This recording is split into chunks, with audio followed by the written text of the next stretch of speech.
This is a podcast by the Business Times. Welcome to the Wealth with BT podcast. Learn to protect and grow your wealth in this monthly podcast series by the Business Times, hosted by BT Wealth editor Genevieve Cua. This episode is brought to you by Prudential. Hi there. In my previous podcast, we talked about the urgency of climate change and how you, as an investor, can help to make a difference, even in a small way. In this episode, I'll discuss the various approaches or strategies that today fall under the sustainable label. A couple of things will become clear. One, no two so-called sustainable funds are alike. And two, it really isn't easy for investors like you and me to look beyond the label. But first things first, why should you invest sustainably? The global COP26 conference in Glasgow has just recently wrapped up, and daily headlines make it clear that the climate crisis needs a concerted effort by countries and by all of our individual actions. The gravity of the crisis is such that countries are asked to further update their net zero targets for COP27 next year. Net zero means that the amount of carbon emitted into the atmosphere is to be in balance with the amount of carbon removed from the atmosphere. Among corporates, Prudential has committed to become a net zero asset owner by 2050. You'll hear more about what this means in a few minutes. One way you and I as individuals can help the climate crisis is by investing sustainably. Today you read and hear of ESG. These are the environmental, social, and governance factors reflected in a company's business, dealings, and behavior. ESG is the lens by which sustainable assets today are invested in varying degrees. So, apart from helping to address the environmental crisis and social and governance issues, there are two other reasons to invest sustainably. Let's look at the first reason. A careful analysis of ESG factors will help you as an investor to anticipate and mitigate risks that could cause losses to your portfolio. These risks include regulatory action or even lawsuits. Fossil fuel companies, for example, may hold assets like coal mines that they are unable to develop. These may need to be written down in their accounts. The second reason to invest sustainably, well, investors are also keen to invest in line with their values. Sustainable investments are an avenue by which they can do so. What are the various investment approaches that can be classified as sustainable? I've compiled a list, which is a combination of a study by the OECD and the approaches as listed by the Global Sustainable Investment Alliance. The GSIA compiles data on sustainable investments. Note that the approaches here are not mutually exclusive. A fund may apply two or more approaches simultaneously. The first and common approach is negative screening or exclusions. This means the fund avoids investing in specific sectors like weapons or casinos. In acknowledgement of the climate crisis, more funds now avoid investing in companies that derive a certain proportion of their revenues from coal. Prudential, as part of its net zero commitment, has pledged to reduce the carbon emissions of all policyholder and shareholder assets by 2025. More immediately, it will divest from businesses which derive more than 30% of their income from coal. Equities by the end of 2021, and fixed income by the end of 2022. We asked Lynn Yeoh, Prudential's head of ESG, to tell us more about what Prudential's net zero target means. Climate change is the single biggest crisis humanity is facing right now. And if we've not heard enough from the recent COP26, investing sustainably is the only way forward in tackling not just the climate crisis, but broader societal issues. As a huge allocator of capital in financial markets, our commitment to responsible investment encompasses our role as an asset manager and asset owner. In this capacity, we play an important role in the transition to a low carbon economy. Investing sustainably for companies is about doing the right thing. Gone are the days where financial returns take center stage at the expense of social and environmental costs. Today, we need to provide options to investors who want sustainable solutions that reflect their values, that make a contribution to the things they consider important, and that do no harm. As part of our approach to investing sustainably, we are decarbonizing our investment portfolio and actively engaging with policymakers and investee businesses to encourage sustainable development. As we support the move to a lower carbon economy in these emerging markets, we strive to ensure that the transition is an inclusive one for all of society, one that supports sustainable growth and economic health within our markets and communities. That's Lynn Yeoh, Prudential's head of ESG. If you like what you're hearing so far, please subscribe to Wealth with BT on Apple Podcasts, Google Podcasts, or Spotify. Like us and give us a rating. And now back to Wealth with BT and how your investments can make a positive difference to climate change with your host, Genevieve Cua. This episode is brought to you by Prudential. We've mentioned the first and most common approach of exclusions. The second approach is the opposite, a positive screen, where stocks are picked because they comply with international norms, such as those set by the UN. Included here are funds invested in a best-in-class approach, which picks stocks with the highest ESG scores or performance compared to others in their industry or sector. Third is portfolio tilting, where the portfolio is tilted or weighted towards stocks with higher ESG ratings or away from those with the lowest ratings.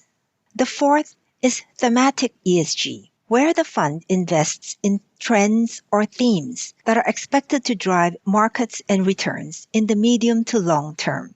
Climate change is often named as an investment megatrend, so you'll find a wealth of examples of themes like clean energy, sustainable agriculture, or climate change itself.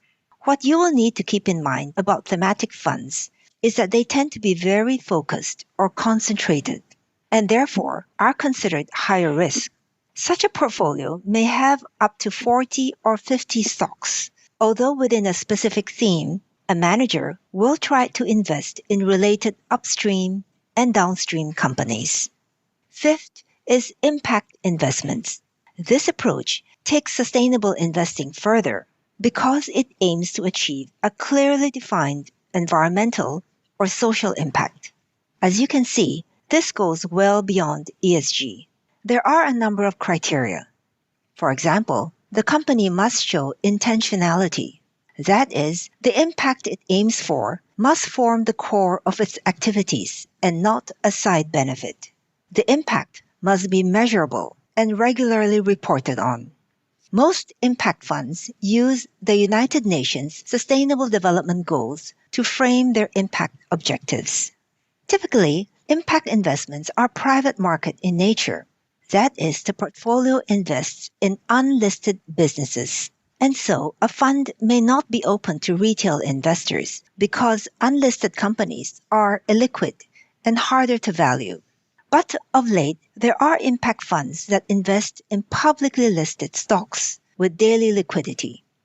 These funds are open for retail investment, and they publish an annual impact report to tell you their major impact milestones, like the provision of education or dental or medical services for so many people.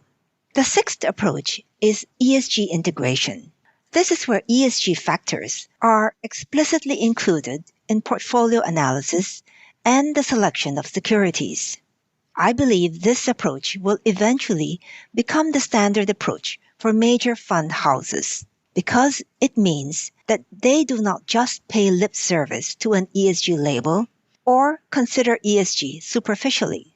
They actually weave it into their portfolio discipline. According to the GSIA, ESG integration has grown to become the largest segment of sustainable investments in 2020, followed by negative screening. The seventh approach is engagement and shareholder action. This uses shareholder power to influence companies to become more sustainable rather than just sell a stock outright. You'll find that fund managers who seriously pursue ESG integration will devote resources to engagement using avenues like exercising their proxy vote in favor of ESG resolutions and communicating with companies directly. Engagement can be a rich source of returns for fund managers because it seeks to turn around the ESG laggards, but it takes patience and resources to do this effectively. I've talked earlier about Prudential's net zero commitment. Prudential has set itself a number of goals towards net zero and transparency. For example, it aims to measure and report its carbon footprint. It also aims to engage more with investee companies and to provide ESG ratings for its investment-linked policy sub-funds. We asked Elle to tell us how Prudential is working with its asset management arm, eSpring. We are guided by our responsible investment policy, which sets out principles regarding our approach to responsible investment. We work closely with eSpring, our Asian asset management arm, as well as other external managers to bring this to life.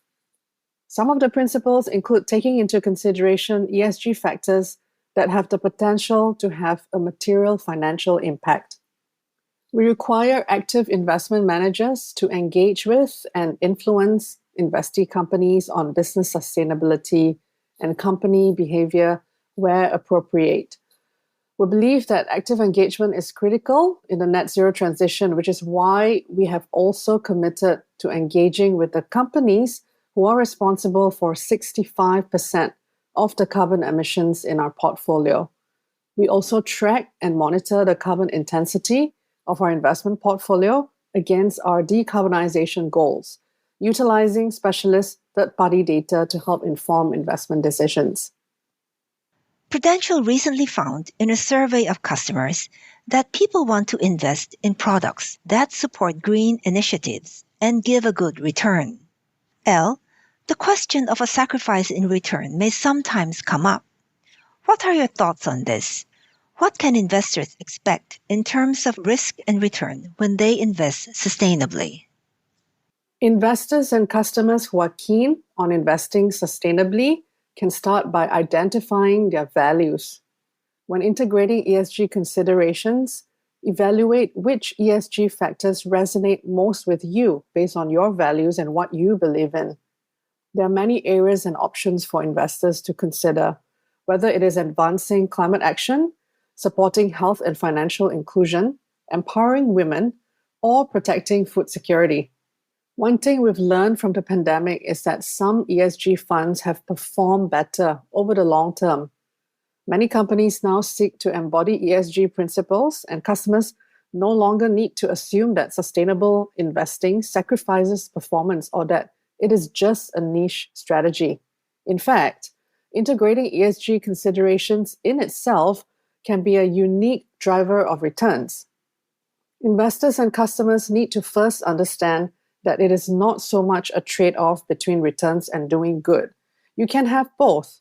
With any investments, there are risks to varying degrees, and it comes down to the customer's risk appetite, investment objectives, and time horizon. That's Lynn Yeoh, Prudential's head of ESG. That's it for now. I hope this has helped you to think about how you might want to invest sustainably. I'm certain that in a matter of time, your fund choices and your portfolio will become much more transparent in their ESG ratings and carbon footprint. Thank you for listening. This episode was brought to you by Prudential. Join us again for the Wealth with BT podcast on the fourth Monday of every month with your host, Genevieve Cua. You can follow us on Apple Podcasts, Spotify, and Google Podcasts. That was an SPH podcast by the Business Times. Find us on Spotify, Apple or Google Podcasts, or streaming on Google Home. Do feedback to us at podcast@sph.com.sg. You can also check out more podcasts on various topics at The Straits Times, The Business Times, and Money FM 89.3. Any financial or investment information in this podcast is for use in Singapore only and is intended to be for your general information. Any particular investment or decision should only be made after consulting with a fully qualified financial advisor.